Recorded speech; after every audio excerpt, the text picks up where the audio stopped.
Em apertada síntese, a inicial acusatória aponta que, nesse complexo contexto, Luiz Inácio Lula da Silva seria o principal articulador e avarista do esquema de corrupção que assolou a Petrobras, tendo em vista sua capacidade de decisão com relação aos agentes públicos nomeados para a estatal, assim como de influência e gestão junto a políticos de sua base aliada, para a manutenção do financiamento político com recursos escusos. Além disso, da mesma fonte que verteu contribuições para o Partido dos Trabalhadores, e essa é a imputação, beneficiou-se com imóvel, respectivas benfeitorias imobiliário, bem como com pagamento pela OS de armazenamento do acervo presidencial junto à empresa Graneiro. Esses são os fatos que nós estamos a tratar na manhã, quase início da tarde de hoje. Das imputações de corrupção ativa e passiva. Alega a defesa de Luiz Inácio Lula da Silva que não foi indicado qual seria o ato de ofício praticado pelo ex-presidente. Segundo entende, tal identificação seria imprescindível para a caracterização do crime do artigo 317. E aqui, doutor Cristiano, eu estou a tratar da tipicidade que Vossa Excelência fez referência da tribuna. Há equívoco na tese. O tipo penal, diversamente da prevaricação, dispensa a ocorrência de ato de ofício, exigindo-se somente a solicitação, recebimento de vantagem devida em decorrência do cargo ou de função. Igualmente responde pelo crime aquele que solicita, recebe vantagem antes mesmo de assumir o cargo ou após deixá-lo de fazer. E sobre esse tema, faço referência a um julgado relativamente recente, de dezembro de 2016, também do Supremo Tribunal Federal, na ação penal originária 697, de relatoria da ministra Rosa Weber.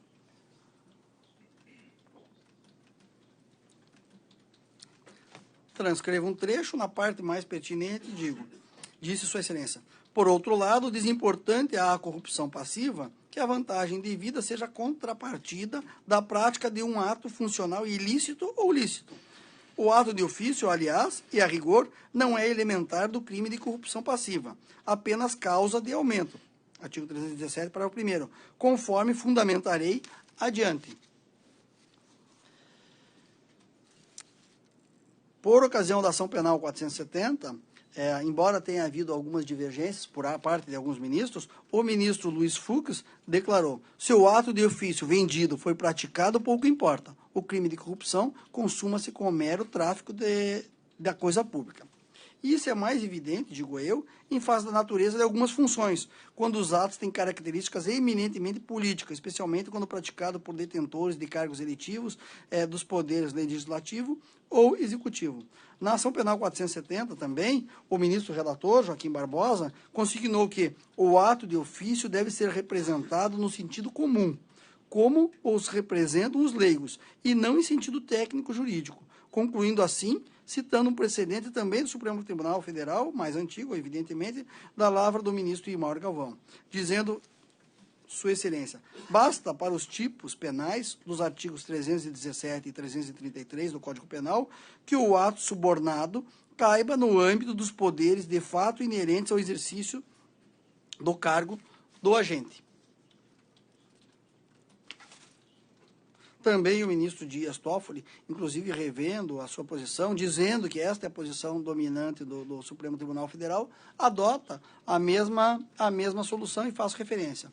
Depreende-se assim que o Supremo Tribunal Federal consolidou o entendimento de que, para a configuração do delito de corrupção, não se exige que o oferecimento da vantagem devida guarde relação com as atividades formais do agente público, bastando que estejam relacionados com seus poderes de fato. E, no caso do agente político, esse poder de fato está na capacidade de indicar ou manter servidores em cargos de alto nível na estrutura direta ou indireta do Poder Executivo. O doutrinador Almiro Veludo Salvador afirma: já em cargos nitidamente políticos, aflora com maior clareza essa ilícita mercancia com a função em si mesmo considerada, esvaindo-se a dependência pontual entre a benesse e o exercício de algum ato. E digo eu, as corrupções envolvendo agentes políticos ganham contornos próprios e a solução deve ser buscada caso a caso.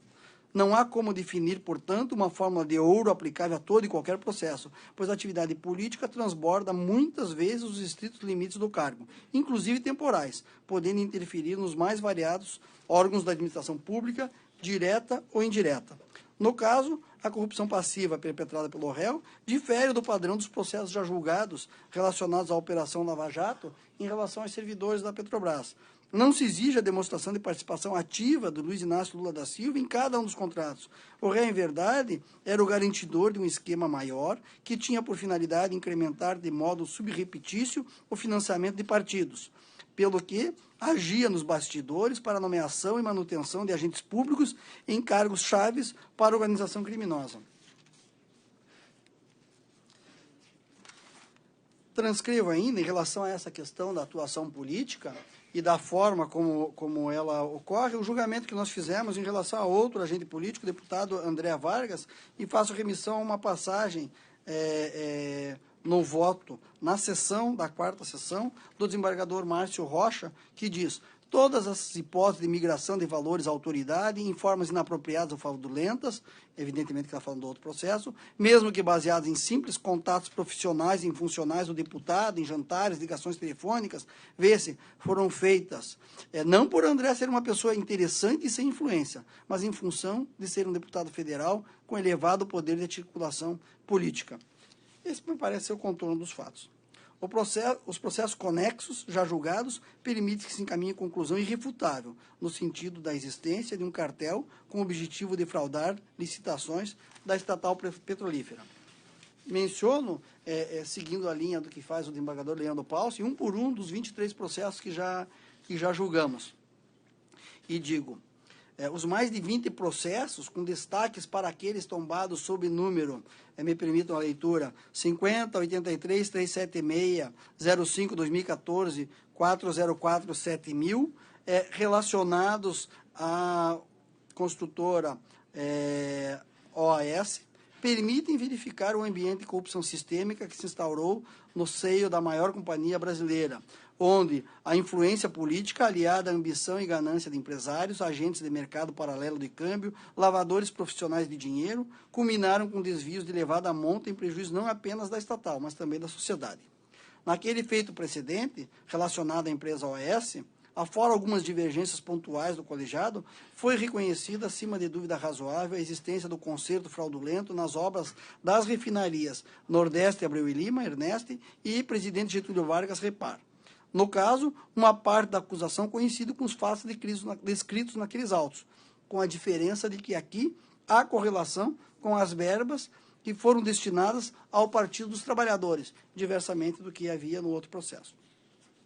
Contribuíram decisivamente questões políticas relacionadas ao processo eleitoral, porque não apenas o enriquecimento pessoal era buscado pelos diversos réus já condenados, inclusive em segundo grau, mas também a obtenção de recursos para financiamento de campanhas político-partidárias e para apoio político de um projeto de governo.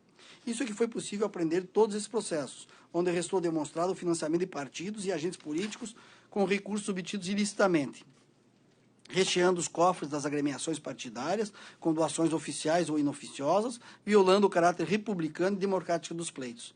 Em diversos dos enumerados processos, ficou comprovada a ocorrência de doação eleitoral feita por empreiteiras ou por empresas intermediárias.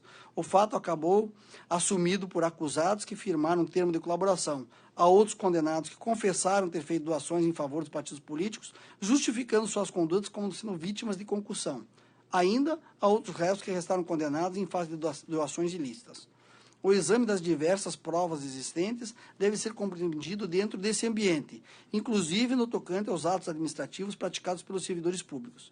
Sobre o tema, destaco um trecho do interrogatório de José Aldemário Pinheiro Filho, doravante vou chamar de Léo Pinheiro, que confirma parte daquilo que restou acima asseverado. Eu fui procurado pelo senhor João Vacari e ele me falou que tinha um pagamento de 1% para o PT. Isso foi diretamente comigo. Perguntado, nessa obra da Ernest? Na obra da Ernest. Na Repare, excelência, eu não me recordo. José Aldemário, perguntado se ia para o senhor Vacari pessoalmente ou intermediava para alguém. Esse dinheiro existia uma metodologia de quando em quando. De vez em quando nós estávamos devendo para pagar, e ele determinava de que forma seria feito esse pagamento. Várias vezes via doações oficiais, tanto ao Diretório Nacional do Partido dos Trabalhadores, como a outros diretórios, ou em alguns casos, para alguns políticos. Não sei se entendi bem, perguntou o juiz. Havia uma espécie de conta corrente? Sim. Conta corrente não bancária, uma conta corrente? Perguntou o juiz. Não, informal, de débitos e créditos. E o que gerava crédito nessa conta corrente? Respondeu Léo Pinheiro. Os créditos eram a cada faturamento recebido, a cada fatura recebida, e se aplicava o percentual de 1%, e isso era contabilizado informalmente. E de quando em quando era feito um acerto com o senhor João Vacari, e ele nos dizia, nos orientava a forma que deveríamos pagar. Somente essas obras da Petrobras, Compar e Ernesto, geraram esses créditos? Disse Léo Pinheiro. Não, outras também. Da Petrobras? José Aldemário, outras também. Fora da Petrobras também? Fora da Petrobras também. No que interessa no ponto, digo eu, a prova assume de dúvida razoável de que a empresa OAS pagava propina para os dirigentes da Petrobras, bem como destinava parte de recursos para o Partido dos Trabalhadores, utilizando para tanto a conta corrente informal dos valores que seriam destinados para aquela agremiação, segundo a orientação de seus dirigentes. Agenor Franklin Martins, dentro desse mesmo contexto, confessou a sua atuação ilícita e explicou como e quando o Grupo OAS iniciou sua participação nos contratos com a Petrobras, em particular, a partir do estreito vínculo de José Aldemário com o ex-presidente Luiz Inácio Lula da Silva. E aqui transcrevo longamente, vou ler alguns trechos apenas. A OAS começou a participar em outras licitações de ajuste. Aí o que acontece? Esse grupo de 9 empresas, que era o clube original, a partir desse momento passou a ter 10, com a inclusão da OAS. E a partir, logo em seguida, virou um grupo de 16 empresas. Disse o Franklin. Eu participei de algumas, porque ela perguntado sobre reuniões de acertos, eu participei de alguns ajustes, e teve um colega meu também que dava sequência a esses ajustes. Eu lembro que logo em seguida teve um grande pacote de obras tanto no Compeg quanto no Enest. E se quisermos já mudar para a Enest, se o senhor permitir, daí o juiz disse sim. Ele disse, olha, eu me lembro que eu tinha uma conversa prévia com Márcio Faria, no sentido de que nós nos habilitássemos para irmos juntos, nós e a Odebrecht, em alguns pacotes a serem definidos da Ernest. Estaria mais distante. Na Ernest sim, diz o juiz, diz ele. E, assim, decidimos se tivesse algum pacote na Ernest, nós iríamos juntos, porque definimos com a Odebrecht.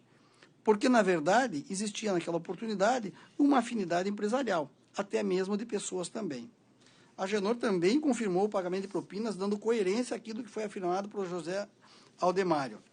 Disse ele, no caso da Ernest, ficou muito claro e foi dito por Márcio Faria, e assim foi feito, que havia estabelecido um valor absoluto, ao invés de falar em percentual, por se tratar de uma obra de grande valor. Esses dois contratos totalizaram 4,7 bilhões aproximadamente. Nós tínhamos 50%, mas a liderança era da Odebrecht. E ele, Márcio, havia acertado um valor de 72 milhões de reais para o pagamento de vantagens indevidas, onde cada empresa arcaria com 36 milhões. Desses 72, o consórcio, através de distribuição de dividendos, distribuiu para a Odebrecht 36 e para a OAS 36. E adiante ele vai explicando como é que foi feito, como foi utilizado esse dinheiro. Então, eu estou falando dos 36 milhões que ficou a nosso cargo. Então, 13 milhões e meio foi determinado pelo líder do consórcio, depois de conversa com o Janene, que seria para o PP. 6 milhões e meio seriam para o PSB, na campanha de Eduardo Campos, 2010, ao governo de Pernambuco. E aí, depois de fazer essa matemática, aí é onde está os 13 milhões e meio e mais 6 milhões e meio, totalizam 20. Para os 36, sobram 16 milhões para o PT. E assim foi feito. Léo esteve em contato com João Vacari e ficou decidido que 16 milhões de reais, por conta da nossa parte na Ernest, seriam para o PT. É forçoso reconhecer, digo eu, a existência de fraude à licitação e o pagamento de propinas pela empresa OAS, empreendimentos em favor de partidos políticos, de agentes e servidores públicos, bem como a participação de intermediadores, lavadores profissionais de dinheiro. Seja porque estes réus são confessos no ponto, seja porque outros envolvidos em diversas ações penais relacionadas também confessaram a prática dos crimes mediante cartelização de empreiteiras, como o pagamento de vantagem de vida para os partidos políticos. Por tudo isso e pelo que foi considerado na sentença condenatória, é possível afirmar um juízo de certeza quanto à ocorrência desses fatos e o contexto em que se deram os crimes de corrupção ativa e passiva. Trato especificamente agora do crime de corrupção em favor do Partido dos Trabalhadores. Se Vossa Excelência desejar alguma suspensão, podemos fazer. Acho que não, senhor presidente. Eu acho que, embora peça paciência a vossas excelências, porque o voto, eu já fiz referência no início, é bastante grande, acho que seria mais produtivo se eu concluísse meu voto e talvez depois dele fazermos um intervalo. Por tudo isso e pelo que foi considerado na sentença condenatória, é possível afirmar o juízo de certeza quanto à ocorrência desses fatos. Da corrupção do partido, em favor do Partido dos Trabalhadores. Como demonstrado, a existência de desvios de valores da Petrobras por meio de licitações fraudadas e contratações dirigidas é fato inequívoco, inclusive em relação à destinação de parte dos valores para financiar o Partido dos Trabalhadores ou cobrir despesas anteriores. E faço referência a outro processo que nós julgamos, onde havia a juntada de notas fiscais, de termos de doação, seja em relação ao TSE, em relação ao TRE, de doações feitas diretamente por diversos empreiteiras ou mesmo de intermediadores ao Partido dos Trabalhadores, embora seja fora desse processo, mas está dentro do contexto das ações conexas.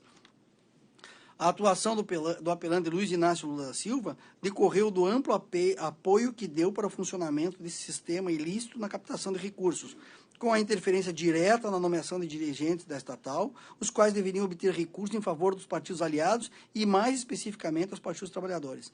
A cristalina comprovação da capacidade de influência do ex-presidente no processo de nomeação dos agentes políticos na Petrobras e sua ciência a respeito do esquema criminoso.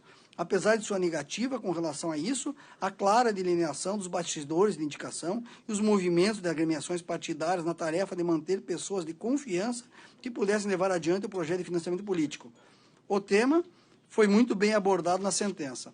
E aqui eu transcrevo a sentença e os diversos depoimentos existentes do Delcídio Amaral Gomes, Augusto Ribeiro de Mendonça Neto, Dalton Santos Avancini, Eduardo Emilino Leite, Pedro da Silva Correia de Oliveira, Paulo Roberto Costa, destacadamente em relação a ele, embora eu vou voltar a alguns outros, confirmou ter recebido vantagem devida da construtora OS, inclusive nos contratos relativos às refinarias que já mencionei, e que teria tratado, inclusive, desta questão com os acusados Agenor e José Aldemário Pinheiro.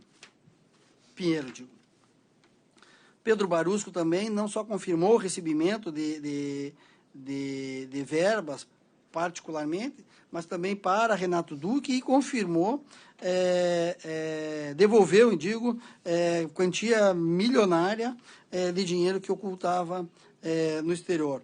Nestor Severo também prestou depoimento, e desses todos, talvez um dos mais emblemáticos, porque diz em seu depoimento que foi nomeado diretor por indicação política do então governador Zeca, do PT, e pela influência do senador Delcídio Amaral Gomes, que confirmou que, no cargo de diretor, teve que arrecadar recursos em contratos da Petrobras para agentes políticos. Também confirmou que recebeu propina e proveito próprio.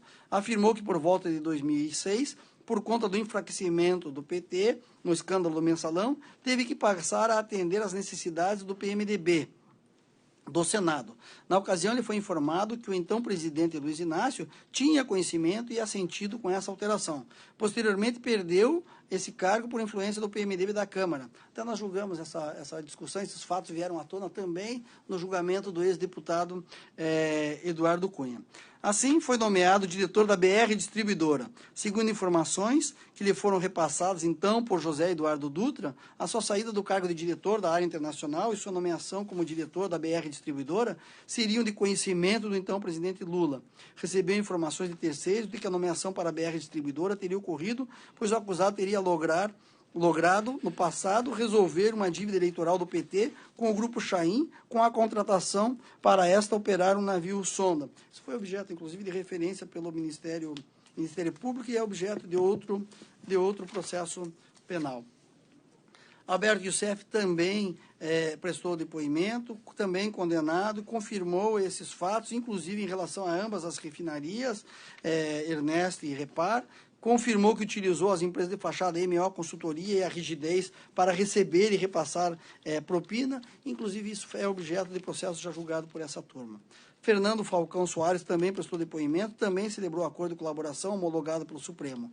Em seu depoimento, declarou que intermediava o pagamento de propina indevida para esses fornecedores e que participou em relação ao episódio envolvendo o Nestor Severo, episódio esse que acabei de referir, com a saída dele da diretoria da Petrobras para a diretoria da BR Distribuidora. E essa saída se deu exclusivamente em função dele ter solucionado a assunção do cargo da BR Distribuidora, se deu como gratidão por ele ter solucionado um problema envolvendo financiamento de campanha do Partido dos Trabalhadores. Milton Pascoal também prestou informações. Essas informações todas acabam por corroborar o que disse Léo Pinheiro em seu interrogatório, como adiante nós veremos. Não passa desapercebida, portanto, a capacidade de influência do ex-presidente no processo de nomeação dos agentes políticos da Petrobras e sua ciência a respeito do esquema criminoso. Apesar de sua negativa, a singular delineação dos bastidores e indicações e os movimentos de agremiações partidárias na tarefa de manter pessoas de confiança que pudessem levar adiante o projeto de financiamento político. Há prova acima de razoável de que o ex-presidente foi um dos articuladores, se não o principal, do amplo esquema de corrupção. As provas aqui colhidas levam à conclusão de que, no mínimo, tinha ciência e dava suporte àquilo que ocorria no seio da Petrobras, destacadamente a destinação de boa parte da propina para o Partido dos Trabalhadores para financiamento de campanhas políticas. Episódios como a nomeação de Paulo Roberto Costa, e há um outro episódio que adiante talvez eu mencione, Nestor Severo e Jorge Zelada, entre outros, não deixam margem às dúvidas de sua intensa ação dolosa no esquema de propinas. Aliás, o ex-deputado Decídio Amaral trata disso em relação a alguns desses episódios. Transcrevo um trecho do depoimento de José Aldemário, que também trata da interferência de José Carlos Mulay, que me relatou sobre as reformas desse sítio, que estava aliviado porque tinha contratado arquiteto, engenheiro, assim por diante. Mas aí sobreveio uma orientação de que ele sairia porque a OAS faria a obra no sítio e porque a OAS teria assumido esse encargo. O senhor disse em seu depoimento aqui que o ex-presidente Lula recebia uma espécie de follow-up, recebia de quem? Do senhor?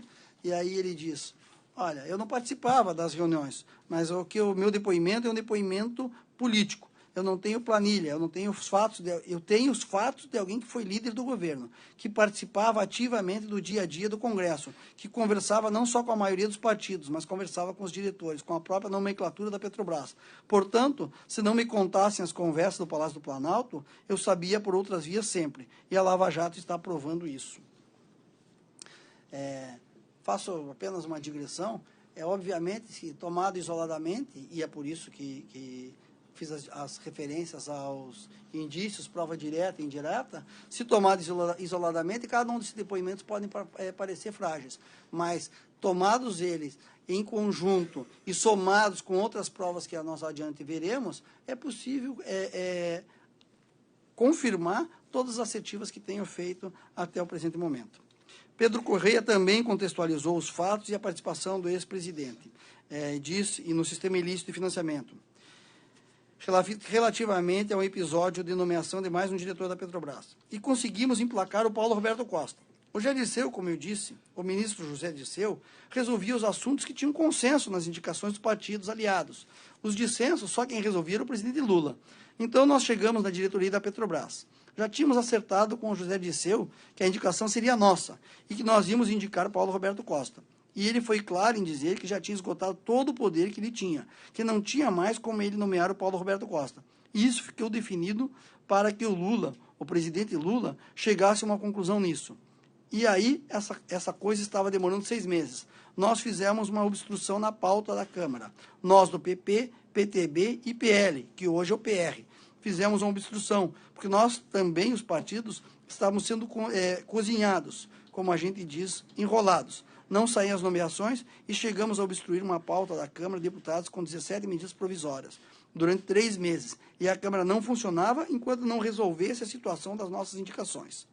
Só antes do senhor prosseguir, desculpe, só um esclarecimento, que período foi esse? 2004. Em 2004, no princípio de 2004, final de 2003, princípio de 2004, disse o depoente, o Paulo Roberto foi nomeado em maio de 2004. Então José Dirceu disse que não tinha como resolver isso e que tinha que ser uma conversa com o presidente Lula, no gabinete dele, e que seria necessária a presença do presidente da Petrobras, Dr. José Eduardo Dutra. E foi então quando houve um diálogo que já foi transmitido diversas vezes, e que o presidente Lula perguntou ao José Eduardo, que era o presidente da Petrobras, por que o Paulo Roberto Costa não estava sendo nomeado, não tinha sido nomeado. Ele disse que não era ele que nomeava, era o Conselho de Administração. Então o Lula perguntou, e o Conselho de Administração, por que não nomeia ele? Ele disse, porque o Conselho de Administração é independente. Ele disse, quem nomeou esse conselho? Ele disse, a maioria desse conselho foi você, presidente. Ele chamava você, até porque não tinha essa liturgia do cargo. Você, Lula, que nomeou, ele disse. Eu posso demitir? Respondeu José Eduardo. Pode. Pois diga a eles que se não admitirem o Paulo Roberto Costa, não fizerem a nomeação, vou demitir o conselho. E aí o José Eduardo Dutra, que tinha uma ligação com o Rogério Manso, disse, olha, não é da tradição da Petrobras estar trocando diretor. E aí disse o presidente, olha, Dutra, se fosse da tradição, nem você era presidente da Petrobras e nem eu presidente do Brasil. Então vou dar um prazo de 1 semana. Se ele não for nomeado, nós vamos trocar o conselho e vamos nomear o doutor Paulo Roberto Costa. E ele foi nomeado 15 dias depois. Paulo Roberto Costa era o diretor. São palavras do Pedro Correia.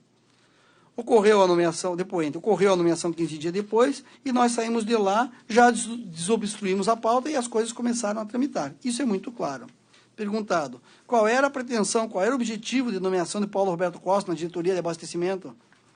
Diz o depoente, o objetivo do partido era poder fazer favor a empresários para cobrar recursos, para que a gente pudesse manter o partido.